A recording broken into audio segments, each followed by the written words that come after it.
오랜만에 주식을 가져왔어요. 지금 크레도 테크놀로지 이후에 미국 반도체 기업을 좀 소개하는 일들이 많이 없었는데 조금 재밌는 기업을 찾아왔습니다.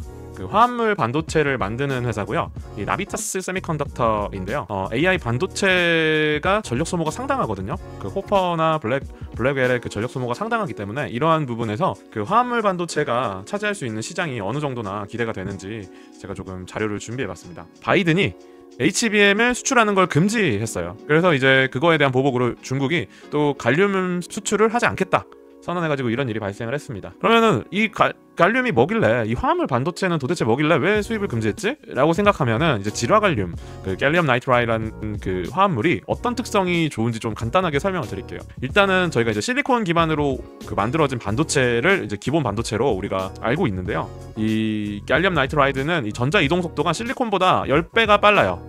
그리고 고주파 안전 동작을 해요. 이러한 특성 때문에. 그래서 이제 더불어서 기생 캐패시턴스가 작아서 에너지 손실이 작아요. 그 말은 스위칭을 굉장히 빠르게 하면서 전력 소모가 되게 적게 사용된다는 거죠. 왜 그동안 그러면 이렇게 좋은데 왜 안 쓰냐? 바로 그 양산성 때문에 사실 쓸 수가 없어요.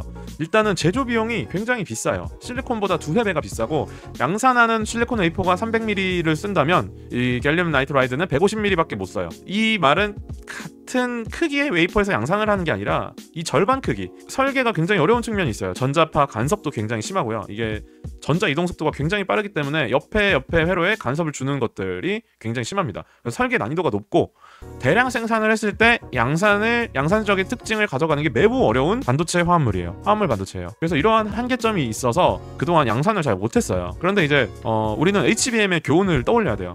HBM도 처음에는 5배 정도, 2배 정도 가격이 비쌌어요. 그래서 이제 일반 D램보다 가격이 3배에서 5배가 비싸죠. 이렇게 TSV로 구멍도 뚫어야 되고, 그 다음에 이제 이 D램을 연결시켰을 때 이게 잘 될지 안 될지 몰라서, 이게 실제로 SK 하이닉스 같은 경우에는 양산 수율이 굉장히 좋지만 나머지 경쟁사들은 그렇게 양산 수율이 떨어지는 측면이 좀 있어요. 이렇게 붙이는 것도 굉장한 테크닉이고 기술이기 때문에 이게 HBM을 양산을 잘한다는 거는 굉장히 큰 어려움입니다. 그래서 이제 HBM의 교훈을 떠올려서 그러면 이제 이 나비타스 세미컨덕터도 좀 투자 가치가 있지 않을까 한번 검토를 해보게 됐는데요.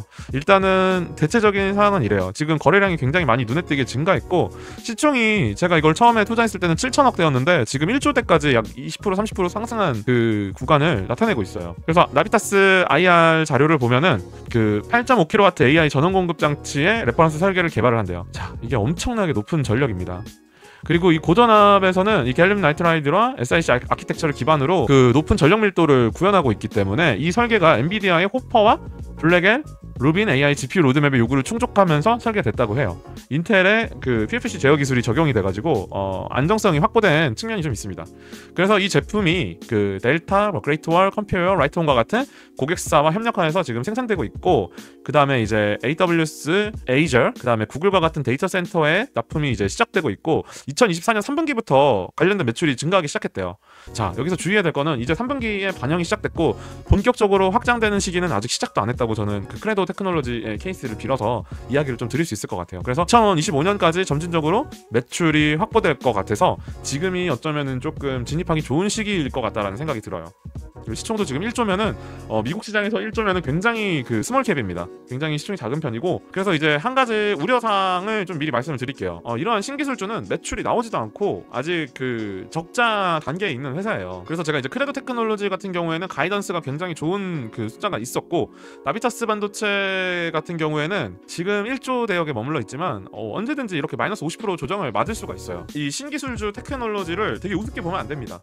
지금 1조 올라서 지금 빨리 올라타서 막 1억 천금을 벌어야겠다 이렇게 하면은 분명히 패가망신합니다. 신기술주는 이렇게 쉽게 50% 조정이 나와요. 심지어 올랐을 때도 30~40% 조정은 쉽게 나옵니다.